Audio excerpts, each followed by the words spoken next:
Hello மக்களே, welcome back to my channel Shiyas Jeni. இன்றைக்கி நம்ம சேனலில் எதை பற்றி பார்க்க போகிறோம் அப்படின்னா, ஏதாவது வீக்கெண்ட் அந்த மாதிரி வந்துச்சுன்னா எங்கேயாச்சும் வெளியில் போகணும், நிம்மதியாக உட்காரணும் அப்படின்னு தான் நினைப்பேன் பார்த்துக்கோங்க. ஏன்னா நாள் ஃபுல்லாகவும் காலையிலேருந்து சாயங்காலம் வரையும் கஷ்டப்பட்டு வேலை பார்த்து வீட்டில் அந்த வந்து திருப்பி தூங்கி எழும்போது அப்படியே ஒரு கம்ப்யூட்டர் லைஃப் தாங்க. நாங்கள் வந்து எந்த ஒரு கல்ஃப் கண்ட்ரியில் இருக்கவங்களும் அதை தான் லீட் பண்ணுவாங்க. இதே நேரம் சரி ஓகே, ஏதாவது வீக்கில் ஒரு 2 நாளோ ஒரு நாள் லீவ் கிடச்சிச்சு அப்படின்னா எங்கேயாவது வெளில போய் ஃபேமிலி அண்ட் ஃப்ரெண்ட்ஸோட அந்த அவங்கக்கிட்ட உட்காந்து பேசுகிறனாலே பாதி வந்து என்ன அந்த ஒரு கஷ்டமே நமக்கு போயிடும் பார்த்துக்கோங்க. அந்த மாதிரி தான் இந்த வாரம் வந்து எங்கே போயிருந்தோம் அப்படின்னா, அஜ்மானில் வந்து ஒரு பீச்சுக்கு போயிருந்தோம் பார்த்துக்கோங்க. இந்த பீச்சுக்கு வந்து கொஞ்சம் ஏர்லியராகவே கிளம்பி போனோம் அப்படி தான் வந்து நாங்கள் ஆசைப்பட்டோம். ஆனால் அன்ஃபார்ச்சுனேட்லி என்ன ஆயிடுச்சு தெரியுமா, நாங்கள் அதுக்கு முன்னாடி ஒரு பிளான் நல்லா தூங்கி எழும்பவும் அது வந்து டைம் வந்து ஆயிடுச்சு. சரி சன்செட் வந்து பார்க்கலாம் அப்படின்னு சொல்லிட்டு போனால், எங்களோட சன்செட்டை பாருங்கள் நீங்கள் எப்படி இருக்குன்னு நல்லா இருட்டிச்சு பார்த்துடுங்க.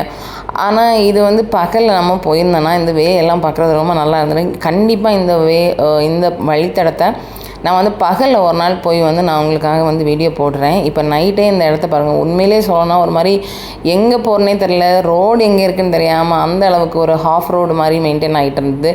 என்னடா இது யூஏயில் இப்படி ஒரு ரோடா அப்படின்ற மாதிரி இருந்தது. பகல் இப்போ என்ன நல்லா தெரிஞ்சிருக்கும். ஏன் இந்த ரோடு இப்படி இருக்குன்னா, அங்கே வந்து இன்னும் வந்து ஒர்க் வந்து ப்ராசஸ் நடந்துகிட்ருக்கு. இந்த ரோடு சைடில் இந்த பேரிகேட் வைக்கிறது இதெல்லாம் நடந்துகிட்ருக்கு.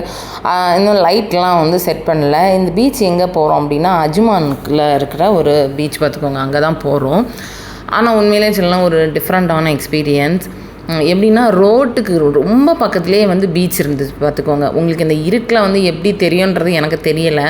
ஏன்னா நான் வீடியோவும் எடுக்கும்போது எனக்கு வந்து ரொம்ப தெரில. அங்கே வந்து நிறைய பேர் வந்து இந்த ஃபிஷ்ஷிங்கு வந்து பக்கத்துலேயே வந்து உட்காந்து ஒரு சேரை போட்டு வந்து உட்காந்து அழகாக அந்த தூண்டில்லாம் போட்டு வந்து பிடிச்சிட்டு இருந்தாங்க பார்த்துருங்க. ரொம்ப அழகாக இருந்து பார்க்குறதுக்கு. பாருங்கள் இந்த ரோடே எப்படி போயிட்டுருக்குன்னு பாருங்களேன். ஒரு மாதிரி ஆஃப் ரோடு மாதிரி போகுதா, இதே மாதிரி தான் ஃபுல்லாமே இருந்துச்சு.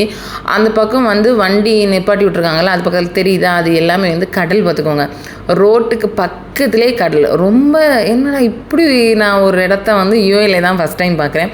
நான் இதுக்கு முன்னாடி வந்து இதை வந்து எங்கே பார்த்துருக்கேன்னா, ராமேஸ்வரத்தில் பார்த்துருக்கேன். அதுக்கப்புறம் நான் இங்கே தான் இந்த கடலுக்கு ரோட்டுக்கு ரொம்ப பக்கத்தில் வந்து இருக்கிறத நான் வந்து பார்க்குறேன். ரொம்ப கிட்ட, அதாவது நம்ம ஒரு 5 அடி இல்லை, ரொம்ப ஒரு ஃபீட்லேயே வச்சாலே போதும் கடல். இது அங்கே தெரியுது பார்த்தீங்களா, அவ்வளோ கூட்டம். என்னால் வந்து என்னென்னா வண்டி எங்களுக்கு பார்க்கிங் பண்ணுறதுக்கே வந்து என்னென்னா இடம் கிடைக்கல, அந்த அளவுக்கு இருந்தது.